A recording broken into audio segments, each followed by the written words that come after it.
Bem, boa noite a todos. Boa noite. Eu queria agradecer primeiramente a oportunidade de estarmos aqui juntos, agradecer o convite da casa, muito obrigado pela oportunidade, até porque em junho, mês de junho, foi o mês onde se comemora, eu vou comentar já já, o Dia Mundial da Ecologia. E aí, em função disso, houve uma solicitação, lá um convite, lá na casa onde nós trabalhamos, lá na Lapa, para fazer uma palestra por causa desse mês que tem o Dia Mundial da Ecologia, e nós fizemos lá no CE. E eu, assim, fiquei realmente buscando uma oportunidade, estou buscando a oportunidade de poder levar essa palestra a outras casas, né, fazer, porque é um tema tão atual. Muito bom estar aqui, de volta aqui à Casa Verde, onde eu sempre comento aqui, a um quarteirão daqui seguindo, onde morou a vida inteira, moraram meus avós aqui, né, na antiga Avenida Tietê. E esse lugar, esse pedacinho de chão aqui é onde eu vivi também, nasci aqui no Hospital e Maternidade Casa Verde, que não existe mais, eu acho, né? Então é uma alegria muito grande estar aqui e estou muito feliz.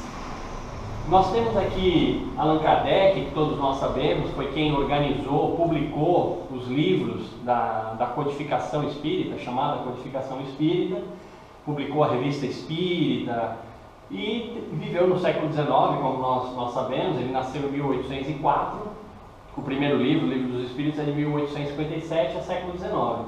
E aqui o Ernest Haeckel, que foi um alemão e que viveu nesse mesmo século, ele viveu mais ou menos na mesma época de Allan Kardec. E nós vamos falar um pouquinho, então o objetivo hoje é o Espiritismo e Ecologia. Aqui uma pequena agenda, uma ideia aqui para a gente ter uma noção do que pretendemos falar um pouco sobre o clima e sobre os alertas que estão sendo dados constantemente pela ciência hoje a respeito da problemática do clima. Um pequeno histórico da ecologia, vamos falar um pouquinho de como ela surgiu. Vamos falar de consumo e de consumismo, que são dois conceitos que a gente precisa falar um pouquinho sobre isso, estão diretamente ligados à consciência ecológica, à consciência ambiental. Vamos falar uma pinceladinha de Ernest Haeckel, e aí nós vamos entrar também mais a fundo um pouquinho na doutrina espírita, e vamos falar de um tópico aqui que é a evolução do princípio inteligente. É um tópico crucial na doutrina espírita. E vamos falar de ciência e religião, porque estamos falando aqui de ecologia, estamos falando de espiritismo. Então, por que não pegar lá no Evangelho segundo o Espiritismo esse tópico importantíssimo, que é o tópico da ciência e da religião, que está no Evangelho segundo o Espiritismo. E aí, não vamos falar só do ambiente material, como a ecologia, ela preza muito, ela fala muito sobre a preservação do ambiente material. Nós vamos falar, como é espiritismo e ecologia, sobre o ambiente espiritual também. Vou falar um pouquinho sobre isso. E falar um pouco sobre as ações concretas, o que a gente pode fazer e uma conclusão desse tema. Bem, para iniciar, eu coloco aqui um relatório que foi feito, um comunicado pela ONU sobre esse relatório do IPCC, que é aquele painel intergovernamental sobre as mudanças climáticas, né? IPCC, essa sigla, significa isso, é um painel com centenas de cientistas no mundo inteiro que estudam as mudanças climáticas, e a ONU publica esses relatórios procurando alertar sobre isso. Em janeiro de 2014, o ano passado, eles apontaram que está tendo um provável aquecimento por volta de 1,5 graus até o final desse século aqui. Sendo que, desde a Revolução Industrial até hoje, a Revolução Industrial a gente pode imaginar por volta de 150, 160, 170 anos, aí, menos de 200 anos atrás. Então, um período aí de quase 200 anos, aumentou 0,8, desde a Revolução Industrial, um bom tempo. E agora, nesse fim de século aqui, que faltam só 85 anos para acabar o século, vai aumentar 1,5, que é o dobro disso. Então, em 85, 86 anos, vai aumentar o dobro do que ela aumentou em quase 200 anos. Então, está aumentando cada vez mais rápido, a temperatura do planeta. E esse relatório desses cientistas alertam que essa é a média que eles estão imaginando, mas que é provável que ultrapasse 2. Então, ao invés de ficar em 1,5, pode ultrapassar 2 graus a elevação da temperatura do planeta até o final desse século. Então, isso é só para a gente relembrar que isso está muito na mídia, a gente liga a televisão, rádio, a gente ouve falar sobre isso. E os cientistas estão apontando isso. Aí eu peguei, como o mês passado foi justamente o mês, o dia que se comemora o Dia Mundial da Ecologia, saem matérias nos jornais, nas revistas. Eu peguei uma matériazinha que saiu nesse fim de semana, nesse sábado aí do mês passado, e onde a Folha de São Paulo fez um especial sobre o meio ambiente, falando que a concentração de carbono na atmosfera também pode alterar os mares. Como a gente ouve muito falar da fumaça, de que está alterando a atmosfera, isso se ouve falar muito, que vai ter essa elevação de temperatura, que ela é perigosa, mas pouco se fala desse negócio de oceanos, e eu achei legal essa matéria e peguei essa matéria. Quando se fala de carbono, está falando do tal do CO2, que é o gás que vem da queima de materiais, como o gás que sai do escapamento do carro e outras queimas de materiais. Quando tem queimada na Amazônia e outras coisas, geram esse gás. E esse gás, aqui está dizendo nessa matéria, que foi uma repórter até, Andréa Viari, uma repórter especialista em meio ambiente, uma jornalista que acompanha isso e ela escreveu essa matéria. Os oceanos, eles absorvem 25% dessas emissões de gás carbônico. E eles estão tendo cada vez mais gás desse tipo para absorver. E isso vai alterar o quê? Isso vai alterar a acidez dos oceanos, o grau de acidez do oceano, dele se tornar mais ácido do que ele é. E, além disso, o aquecimento total do planeta aquece as águas do oceano. Então, assim, a gente pensa muito em atmosfera, tá esquentando a atmosfera, mas essa matéria é bacana porque ela também mostra que está esquentando o oceano também. E não só esquentando, ele está se tornando mais ácido. E que isso tudo, dele se tornar mais ácido, os oceanos em geral, é um fenômeno pouco conhecido. Vejam que interessante. É uma coisa que o IPCC, os cientistas, estão estudando bastante a atmosfera, essas mudanças no clima. Mas nos oceanos ainda é uma coisa até pouco estudada e que está sendo afetada também. E aí ela dá um exemplo no Brasil aqui, só para pegar só o Brasil que ela dá o exemplo, quase 100 espécies de peixes de importância comercial estão sob risco de extinção. Quando fala peixe de importância comercial, o que significa? É o peixe que a gente compra na feira, é isso que ela está querendo dizer, o peixe que a gente come. Esse peixe que a gente come no Brasil, quase 100 espécies desses peixes estão sob risco de extinção. Então isso foi publicado na Folha, no caderno Ciência e Saúde. Então a ideia é, em primeiro lugar, a gente falar um pouco disso e chamar a atenção do que está acontecendo atualmente. Então eu faço um pequeno histórico aqui. Deixa eu só regular rapidamente aqui.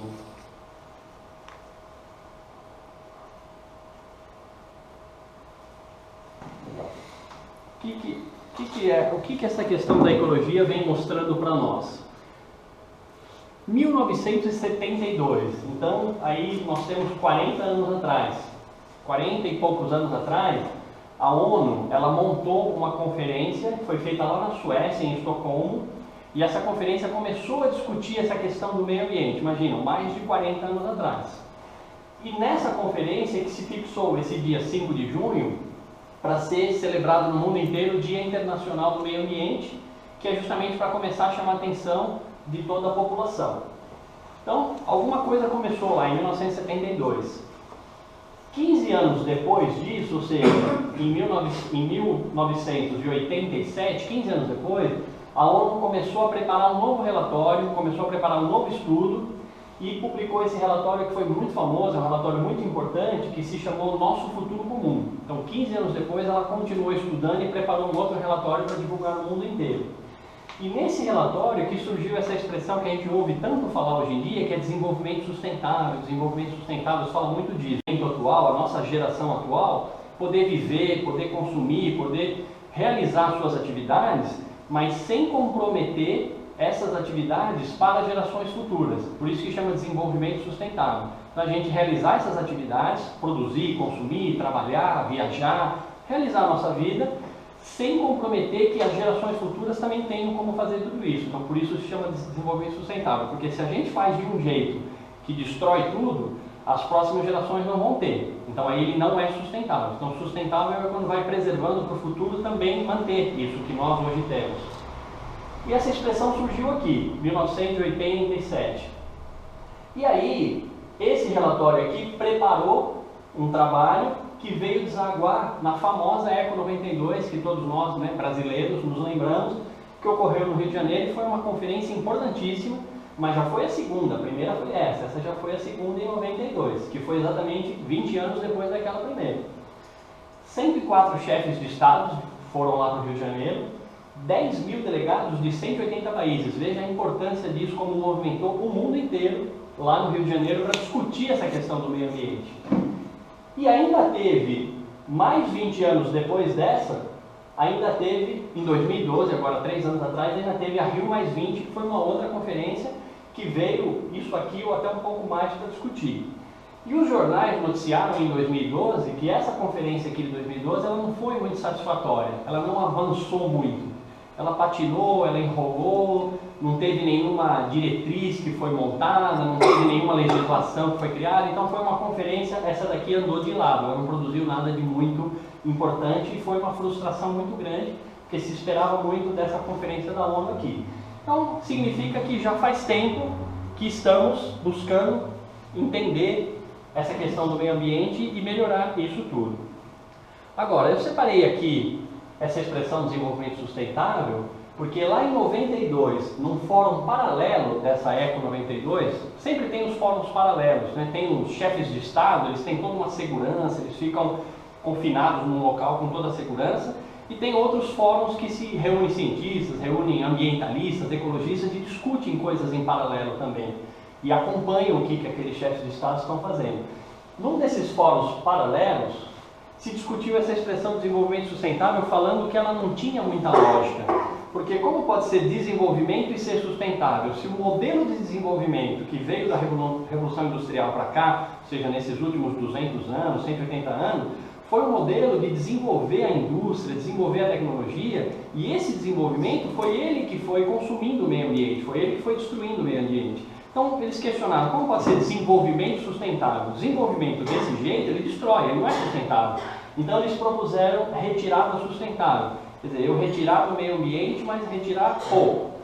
E discutiram uma outra expressão melhor que essa ainda, que a melhor expressão seria sociedade sustentável. Então, termos uma sociedade que ela é sustentável. O que significa isso? Uma sociedade onde tem um compromisso pessoal, as pessoas estão comprometidas. Não, eu vou me esforçar por uma sociedade que seja sustentável e que seja equitativa. O que é equitativo? Que ela seja mais justa. Que ela seja, eu posso realizar certas atividades, mas as atividades que eu realizo não exclui o outro de realizar. Não fica só naquele egoísmo de eu realizar e os outros que se danem. Equitativo é uma coisa mais equilibrada. Então, isso aqui seria melhor do que desenvolvimento sustentável. É uma sociedade onde as pessoas estão conscientes. Então, a ideia é a gente discutir essas coisas, falar sobre isso, para que a gente vá desenvolvendo a nossa consciência sobre isso. E aí, a gente toca necessariamente nessa questão do consumo. O que é consumo e o que é consumismo, para a gente discutir um pouco isso. Não é possível a gente viver sem consumir. Todos nós consumimos, é natural. Tudo que a gente tem ao nosso redor, as nossas roupas, as nossas moradias, a luz que nos ilumina, tudo tem a ver com o consumo. Então isso faz parte da nossa vida. A gente consome e nós não poderíamos viver sem consumir. Alimentação, tudo a gente está consumindo. Agora, é bom lembrar que tudo que a gente consome, necessariamente a gente retira da natureza. Absolutamente tudo. Né? Nossas roupas, nossa alimentação, tudo, a gente constrói a nossa casa, tudo a gente retira da natureza. Então é aí que vem uma relação onde matéria-prima, energia, suprimentos que a gente precisa para a nossa vida, vem da natureza. Então o consumo faz parte. O problema é o consumismo, quando é um consumo exagerado, quando ele vai além da necessidade, quando ele exagera. E aí esse relatório aqui, feito lá em Nova York, ele mostra que o exagero leva a altos níveis de obesidade, endividamento pessoal, porque muitas vezes as pessoas têm que consumir tanto produto que elas se endividam para poder consumir. Então isso mostra o exagero, que aí é o consumismo, e menos tempo livre até, porque as pessoas acabam fazendo dívidas, têm que trabalhar mais para pagar aquela dívida, elas não têm tempo livre, isso vira um círculo vicioso, que é o consumo pelo consumo que se transforma em consumismo. E o que vai acontecer? De tudo isso, vai ter que produzir muita coisa para poder consumir muita coisa. E essa produção de muita coisa, ela vai danificando o meio ambiente. As indústrias estão funcionando, a poluição está acontecendo, produz alguma coisa, joga os dejetos no rio, e isso tudo é uma máquina que vai girando e vai aumentando o problema. E isso é o consumo excessivo. E que, no fundo, ele diminui a qualidade de vida das pessoas. Como está dizendo aqui, endividamento, preocupação com dívida, trabalha demais, não tem tempo para descansar, ele acaba virando ao contrário. O que poderia ser um benefício, ele pode virar um malefício. E aí, a gente faz um paralelo com uma matéria que eu peguei. Eu achei fantástica essa matéria, saiu também no mês passado, no mês de junho, na revista Quatro Rodas, uma matéria sobre esse carro aqui que eu coloquei a foto aqui, que é um carro, na verdade, uma caminhonete, mas uma caminhonete que ela mais parece um caminhão, de tão grande que essa caminhonete é.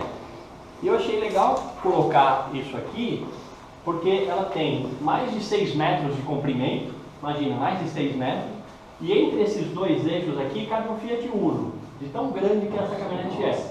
Ela tem 2 metros de altura e 2 de largura e 6 metros e 30 de comprimento, é um absurdo. E o motor dela, na versão mais cara, tem quase 400 cavalos o motor. Sendo que um carro normal com 70 cavalos, 80 cavalos está mais do que bom, às vezes até menos que isso. Ela tem quase 400 cavalos. E o que me surpreendeu, que saiu tanto na capa aqui como saiu na chamada da matéria, é que esse carro aqui, que se chama F-150, que é uma picape, ele é há décadas, há 40, 50 anos ou mais de 50 anos, o veículo mais vendido dos Estados Unidos da América. É o veículo mais vendido. Não é que ele vende bastante, ele é o mais vendido, e isso há 40, 50 anos. E a matéria fala que muitos jovens, quando eram mais novos, aprenderam a dirigir nesse veículo, e quando ficam mais velhos querem comprar esse veículo e ele vende muito. Agora, o que chama mais atenção é essa frase aqui, que foi feita com um funcionário da Ford, que produz esse carro, que ele é da área de desenvolvimento da montadora Ford. E ele diz o seguinte: a Ford pesquisa o comportamento do consumidor, está o tempo todo pesquisando a opinião do consumidor. E o que a Ford descobriu? Além do carro ser um símbolo marcante nos Estados Unidos, que é um carro que vende muito, ele é um símbolo nos Estados Unidos. Esse carro, ele foi mais além. Ele passou a ser um indicador de ascensão social. Olha só, a cada passo que se avança na profissão, compra-se uma F-150 mais cara. O que a montadora fez, que ela é muito inteligente? A montadora oferece esse carro em umas 5 versões diferentes. A primeira versão ela começa com um preço um pouco menor e vai cada vez mais aumentando o preço até chegar nessa aqui da foto, que essa é a mais cara de todas. E o que a Ford descobriu? A pessoa vai comprando a mais cara e a mais cara e a mais cara só para mostrar, é um símbolo de que ele avançou na profissão. Então ele compra aquele modelo mais caro para estacionar aquele modelo e todo mundo vê, pô, o cara foi promovido, ele está ganhando mais, ele comprou uma mais cara. Dali 1 ano, 2 anos, ele sobe mais um pouco na profissão dele, ele compra a próxima mais cara. O mesmo veículo, só que na versão mais completa, e aparece com aquele carro todo, olha, o cara está subindo de vida. Então fica claro nessa matéria o quê? Que é um consumo que não é por uma necessidade que eu preciso desse veículo, preciso de um veículo que tenha caçamba para levar peso, que pode ser. Eu moro numa fazenda, eu preciso de veículos assim, porque na fazenda carrega coisa para lá e para cá. Mas não, aí ficou muito claro que as pessoas compram para mostrar que estão com mais dinheiro, que estão com mais dinheiro, que estão com mais dinheiro. Então isso é consumismo. E isso faz o quê? Isso é o que detona o meio ambiente do planeta Terra. Porque isso gera emissões de poluentes, que é um motor com quase 400 cavalos, ele polui. A matéria até fala que a Ford, na última versão que ela lançou esse ano, recentemente, ela lançou esse veículo com bastante materiais de alumínio para reduzir peso. E reduziu tipo 100, 150 quilos de peso, mas o carro pesa mais de 2.000 quilos. Né? Então a Ford colocou alumínio para reduzir 100 quilos, 150 quilos, tentou fazer com que o motor emita menos poluição, mas é muito pouco, porque um carro desse emite. E isso é o símbolo realmente do que vai trazer devastação, não só no carro, mas o que acontece com o carro acontece com tudo, com outros produtos que são comprados. E o problema é que para produzir o produto eu tenho que tirar o metal que vai aqui no carro, tem que tirar da natureza. Para fazer o pneu, a borracha, tem que tirar da natureza. Para fazer lá o painel de plástico, tem que tirar precisa de petróleo, o petróleo faz plástico. Então o que acontece? O sistema vai buscando cada vez mais recursos na natureza para produzir muita coisa e coisas grandes. Grandes por quê? Porque mostra que eu sou mais rico, mostra que eu sou melhor que o outro, mostra que eu ganho mais que o outro. Então, esse é o ponto que a gente tem que alertar, a gente tem que buscar uma conscientização. E agora eu vou na Gênese, a gente buscou nesse capítulo 18 da Gênese, uma frase que é maravilhosa e perfeita para a gente mostrar esse paralelo de ecologia e espiritismo. Como os dois, cada um falando a sua linguagem, estão apontando na mesma direção, tanto o espiritismo como a ecologia, e que nasceram mais ou menos na mesma época, no século XIX. Olha o que a Gênese nos fala. Depois de ter, de alguma maneira, de alguma sorte, esgotado o bem-estar material, que é o produto da inteligência, que é para produzir celular, computador, para produzir carros, é a inteligência do ser humano que é capaz disso.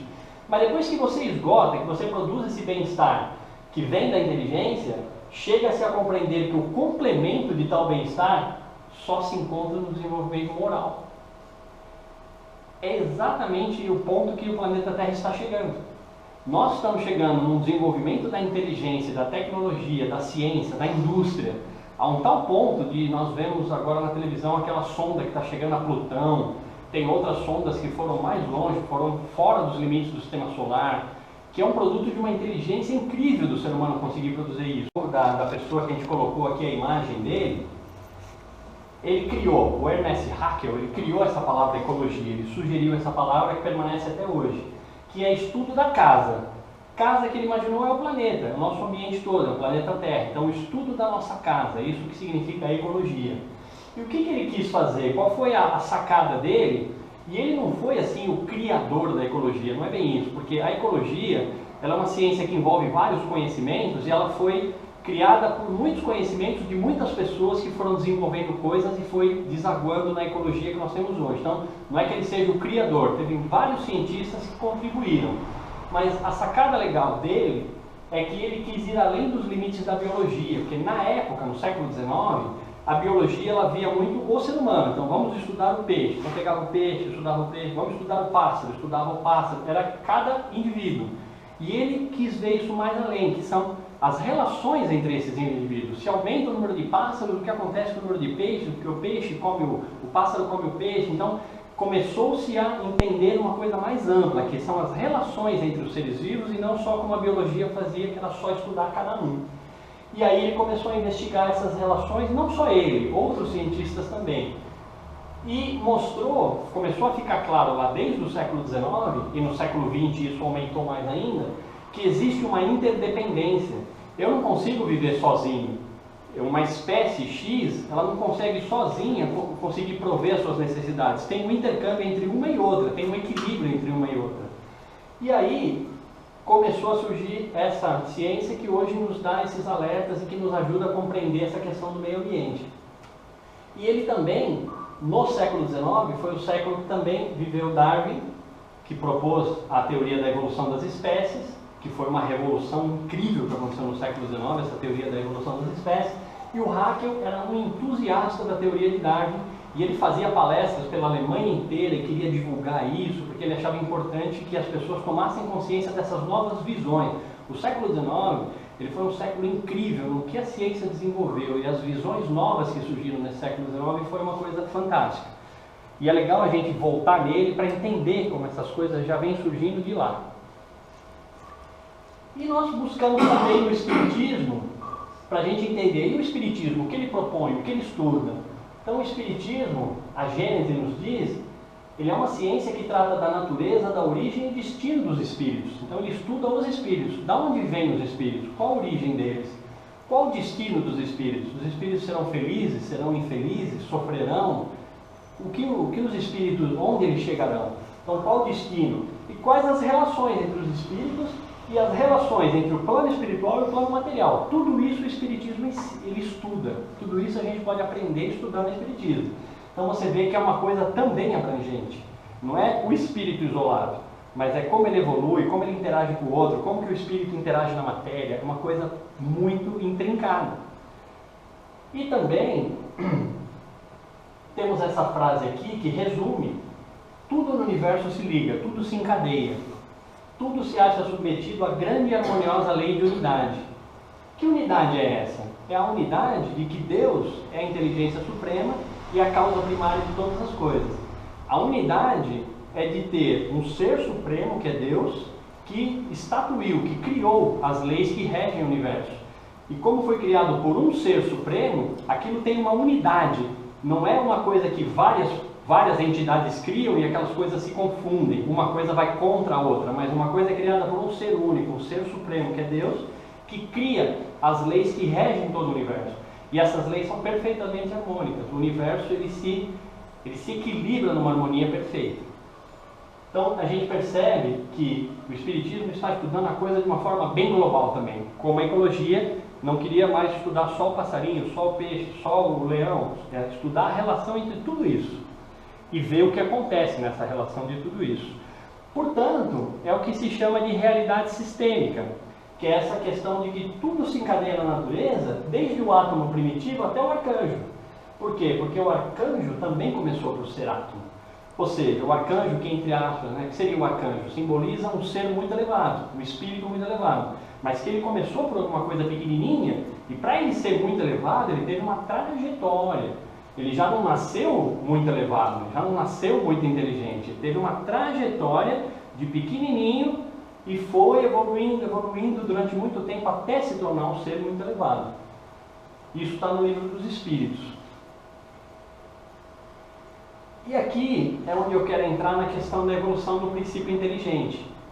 Os reinos da natureza, o que a gente pode imaginar os reinos da natureza? O reino mineral, o reino vegetal, o reino animal, o reino hominal, que são nós os seres humanos, e o chamado reino angélico, que se fala poeticamente, mas seria os espíritos mais evoluídos, que já estão mais avançados. Esses reinos da natureza, mineral, vegetal, animal, eles se apresentam, na verdade, isso o Espiritismo ensina, como degraus que formam uma escada, e essa escada, o espírito, ele vai por essa escada trilhando um progresso, um crescimento, um aprendizado. E isso é o que se chama de evolução do princípio inteligente. Apesar desse tema ser um tema um pouco complexo, é importante a gente falar em palavras simples isso, buscando no próprio Livro dos Espíritos, nessa questão 607A, onde os Espíritos dizem assim: não dissemos que tudo se encadeia na natureza e tende à unidade? Ou seja, existe um projeto maior, uma lei maior que rege o universo, leis criadas por Deus, que traçaram essa possibilidade de evolução. E através desses diferentes reinos da natureza, o espírito, que o espírito é criado por Deus, mas ele é criado simples e ignorante, ele vai estagiando em diferentes existências e vai passando por diferentes experiências, e cada vez ele evolui mais. E aí você vê a interação do espírito com a matéria, porque o espírito está presente no reino mineral, que é matéria. O espírito está presente no reino vegetal, que é matéria, o vegetal. Nós temos a parte corpo físico, que é matéria, mas nós estamos aqui, tem um espírito que habita esse corpo. E ele vai evoluindo. E isso se chama evolução do princípio inteligente. Então perceba que o plano espiritual e o plano material, eles têm uma interação. E através dessa interação é que se permite que o espírito vá evoluindo. É uma coisa bastante abrangente, uma visão que a gente tem que desenvolver, bem mais abrangente do que uma coisa só pensar na matéria. Só existe a matéria, é algo muito mais complexo. E o que esses espíritos nos dizem? É nesses seres, então ele está dizendo, desses diferentes reinos, seres minerais, seres vegetais, seres animais, nesses seres que o princípio inteligente se elabora, se individualiza pouco a pouco e ensaia para a vida. Então ele vai evoluindo, ele vai se individualizando, até chegar bem mais à frente, depois de passar por vários reinos, chegar no reino humano, chegar ao ponto em que um espírito ele vai ter a possibilidade de encarnar num corpo humano, mas ele tem uma longa trajetória até estar apto a uma transformação, a uma evolução, uma complexidade muito maior que ele atinge, que permite a ele encarnar no corpo humano. Então veja como o ambiente da natureza ele está diretamente relacionado com o espírito. E aí os espíritos dizem para Kardec: reconheça a grandeza de Deus nessa admirável harmonia que faz a solidariedade de todas as coisas na natureza. As coisas na natureza têm uma solidariedade, uma ajuda a outra. Nada está jogado à toa, nada está inútil. Existe uma ligação entre tudo, que é a perfeição de Deus, da inteligência suprema do universo, que montou leis que permitem com que tudo tenha um objetivo, e nada está à toa, que a gente pode dizer que aquilo não presta, aquilo está à toa. Tudo tem um objetivo. Então isso está no Livro dos Espíritos. E aqui, onde ele fecha esse raciocínio, onde ele fecha essa questão, que é uma questão complexa e vale a pena a gente estudar mais sobre ela e aprender mais sobre ela, lendo um pouquinho mais esse capítulo do Livro dos Espíritos, que é o livro 2, capítulo 11, os Espíritos dizem para Kardec: crer que Deus pudesse ter feito qualquer coisa sem objetivo E criar seres inteligentes sem futuro seria blasfemar contra a sua bondade, que se estende sobre todas as criaturas. Então, nenhum de nós está esquecido, nenhuma criatura. Pode ser um inseto, pode ser uma planta, pode ser um planeta distante, como essas sondas que o ser humano está mandando para tudo quanto é lugar. Essas sondas estão mostrando que tem planeta. Recentemente, acho que essa semana passada, teve um cientista que acho que é peruano e que trabalha na USP aqui no Brasil, e ele encontrou uma estrela extremamente parecida com o Sol, e nessa estrela extremamente parecida com o Sol tem o primeiro, o segundo, o terceiro planeta, que é extremamente parecido com a Terra, que a Terra aqui é também o terceiro planeta na sequência do Sol. Então é um planeta extremamente parecido com o nosso. Nenhum desses planetas é inútil, nenhum inseto, nenhuma vida, nenhum ser humano, nenhum espírito é inútil, e nenhum está esquecido por Deus. Tudo isso se interliga numa lei de evolução, e que visa o quê? Que nós possamos evoluir, possamos ser mais felizes, possamos ser mais capazes de fazer mais coisas, de nos ajudarmos, de crescermos realmente cada vez mais, dependendo do nosso esforço também, que somos nós que movemos esse direcionamento, que escolhemos, que fazemos as escolhas. Nós somos livres para escolher. Tanto que nos livros da codificação espírita nós sabemos que o espírito, quando quer estacionar, quando ele escolhe estacionar, ficar parado, é uma escolha dele. Ele fica parado por um tempo, mas não para sempre, nunca para sempre. Ele sempre vai ser convidado a continuar evoluindo, mas ele é livre para fazer as suas escolhas. E aí aqui a gente queria mencionar esse capítulo que eu falei sobre a ciência e a religião. Houve uma época, principalmente ali, a gente cita aqui o século 17, então vocês imaginam, 1600 e alguma coisa, faz um bom tempo. Nesse século 17 aqui, surgiu o chamado método experimental da ciência. Isso foi uma coisa muito importante, porque esse método experimental que surgiu lá em 1600 e alguma coisa, ele influencia até hoje, e é um método que os cientistas até hoje usam para buscar as descobertas, é um método experimental. Quais as consequências disso? As consequências disso, a principal dela é que houve uma separação entre o conhecimento tecnológico e a moral. Houve uma separação, que o cientista passou a estudar as coisas através desse método experimental, anotar as conclusões, anotar as medições, fazer estudos e tirar conclusões e desenvolver cada vez mais a ciência através do método experimental. E isso separou da moral. Qual a importância disso? É que a moral é que deveria ser o guia da evolução do conhecimento, para que o conhecimento pudesse ser produzido só para fazer o bem. Ele precisa da moral para guiar seus passos. Mas o que ocorre? A ciência e a tecnologia são o que nós podemos fazer. Com a ciência e com a tecnologia nós podemos fazer. Queremos fazer um satélite? Fazer um satélite. Queremos fazer um carro maravilhoso? Fazemos o que nós podemos fazer, através da ciência podemos.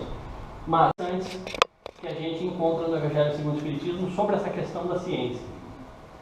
Kardec nos diz que a ciência e a religião, as duas são alavancas dos seres humanos. As duas, elas permitem um progresso, tanto a ciência como a religião. Por quê? Porque uma, que é a ciência, ela revela as leis do mundo material. Então a ciência estuda a matéria, ela produz coisas, ela produz novos produtos, ela cria novas substâncias, ela estuda a matéria.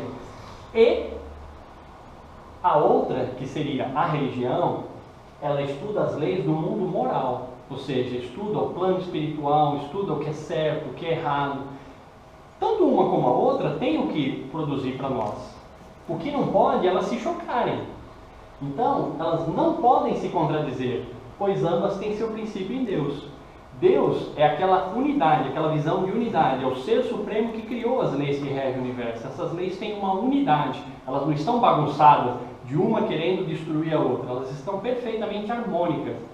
E a religião e a ciência não podem se chocar, não faz sentido que elas se choquem. E por que então elas se chocaram bastante? Muitas vezes, e às vezes até estão se chocando ainda.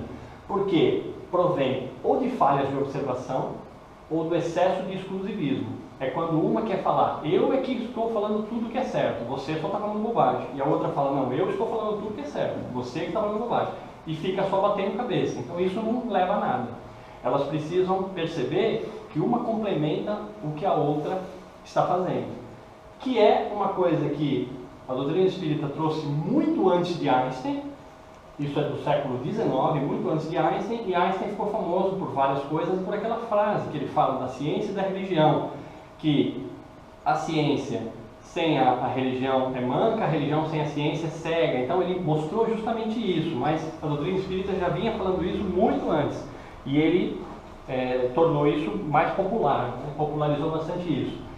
E o que Kardec conclui? Que essa briga entre a ciência e a religião, que não deveria acontecer, ao acontecer essa briga, só traz a incredulidade e a intolerância. A incredulidade porque faz com que mais pessoas não acreditem em Deus, faz com que mais pessoas não acreditem em religião, acham que religião é uma bobagem.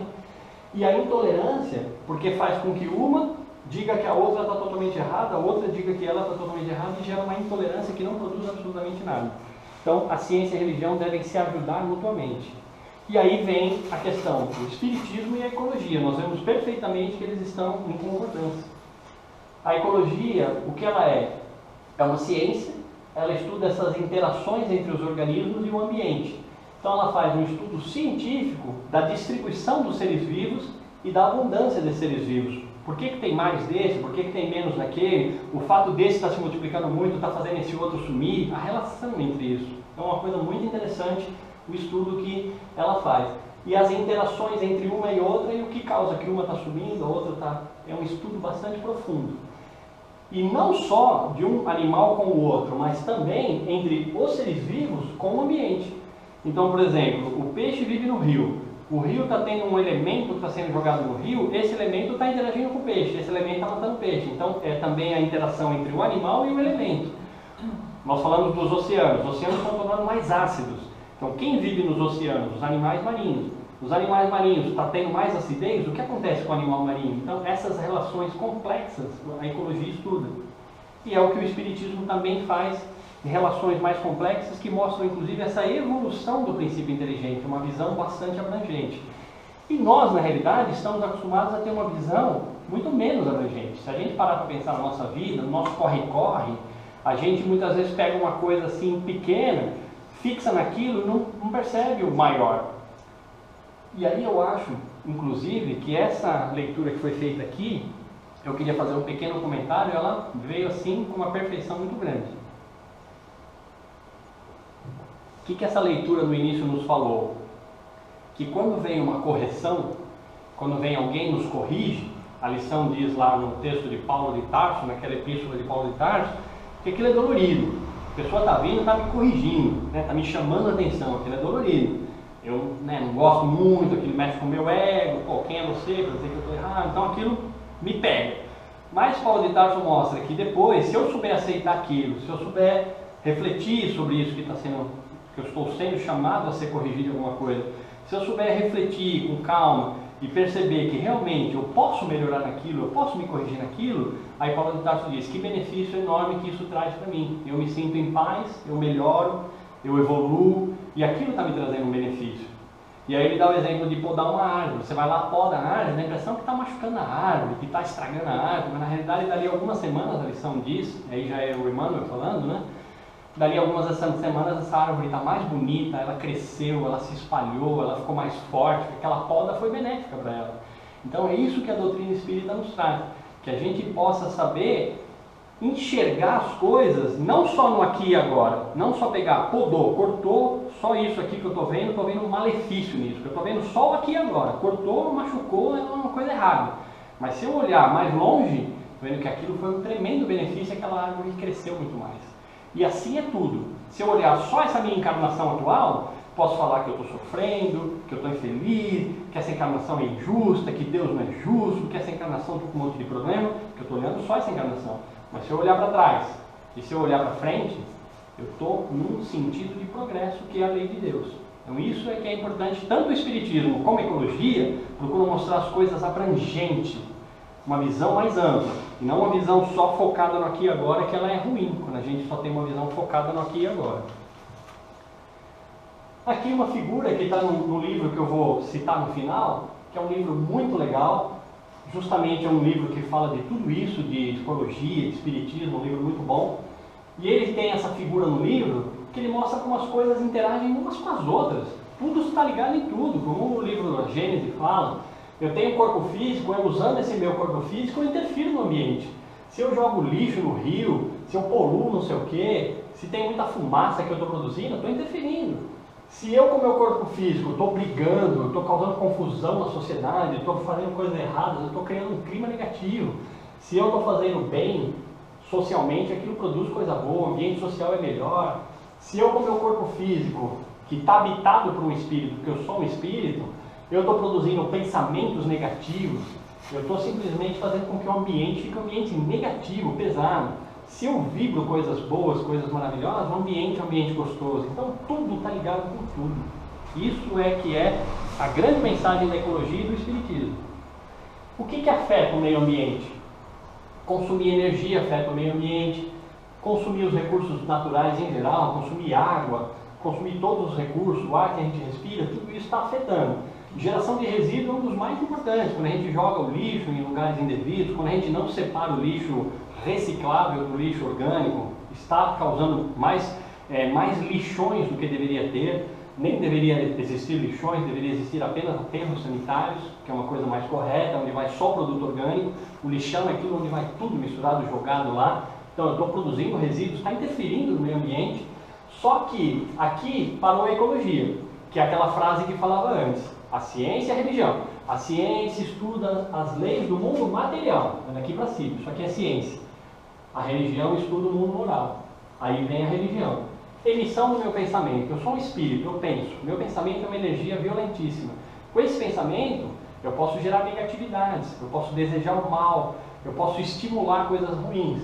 Se eu emito pensamentos bons, eu vou melhorar o ambiente, eu vou gerar coisas positivas. E os meus sentimentos também. Se o meu sentimento é de ódio, de irritação, de raiva, de ciúme, é um sentimento que vai construir coisas ruins. Sentimentos bons vai construir coisas boas. Então tudo isso está interligado, é o físico e o espiritual, o ambiente material e espiritual.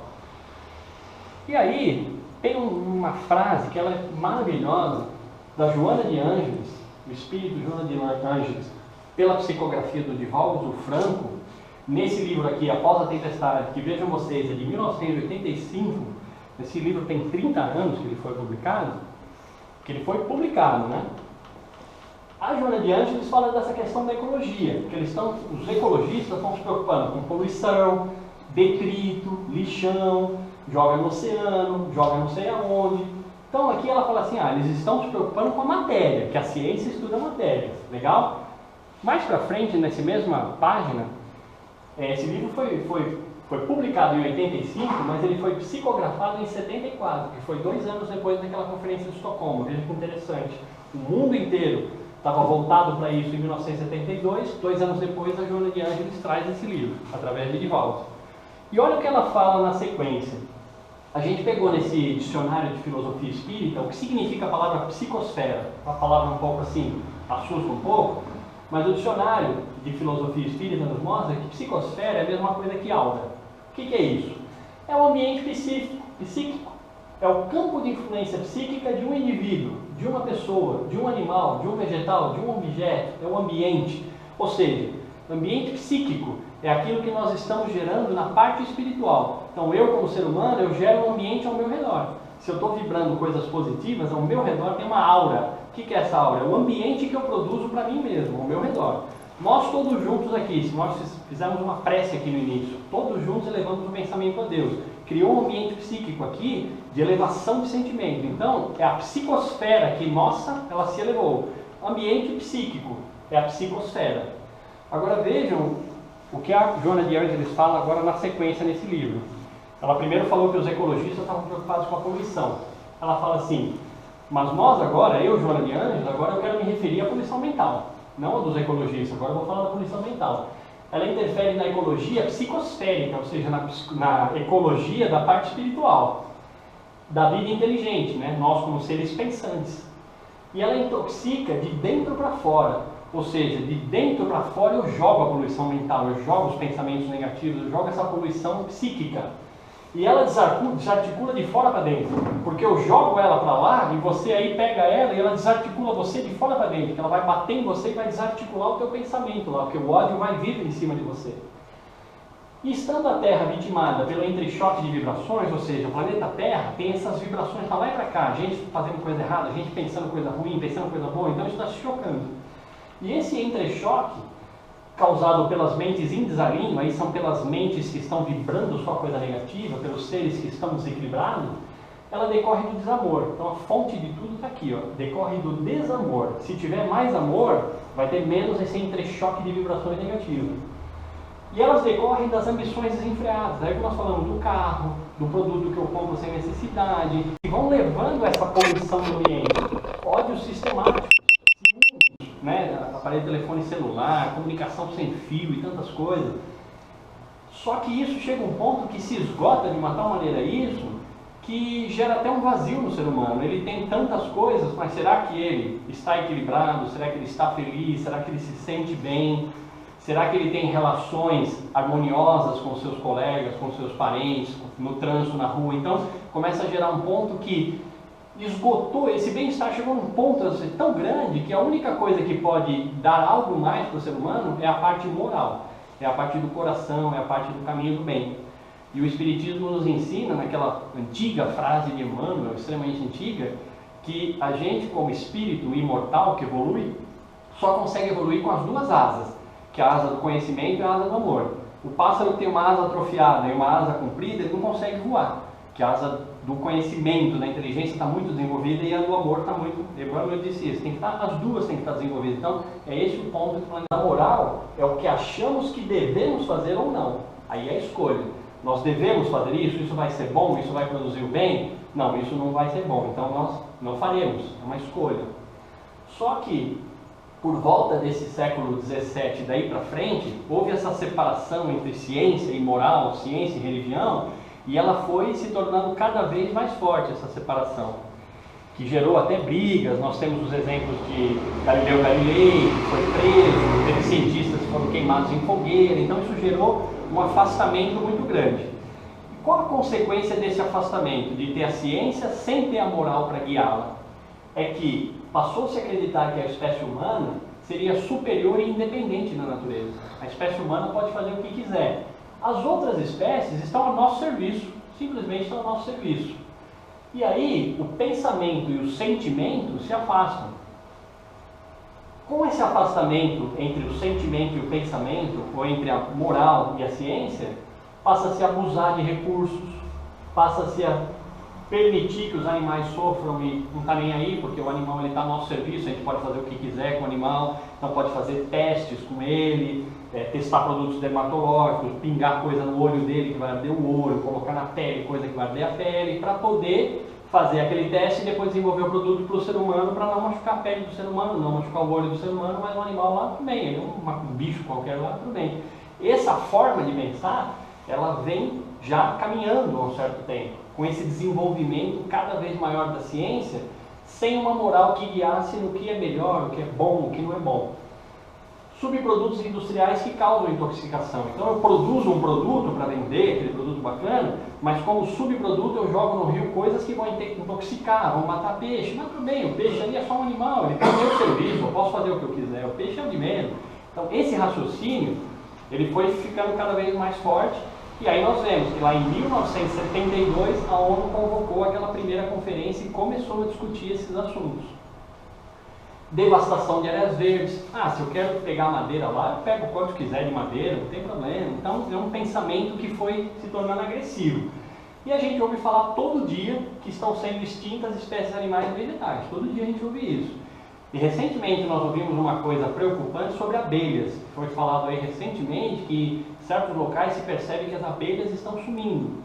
E as abelhas têm uma importância muito grande porque elas ficam de uma planta na outra, de uma planta na outra, e elas fazem essa polinização, que é o que permite juntar uma semente daqui com uma daqui e aquela planta crescer mais e aparecer mais daquela planta, porque a abelha vai fazendo essa polinização. Se elas vão desaparecendo, isso faz com que a produção desses vegetais vá sumindo. Então tem muita consequência por trás disso. E isso começou a ser estudado nos últimos 40, 50 anos, começou a ser bastante estudado. Agora, o que a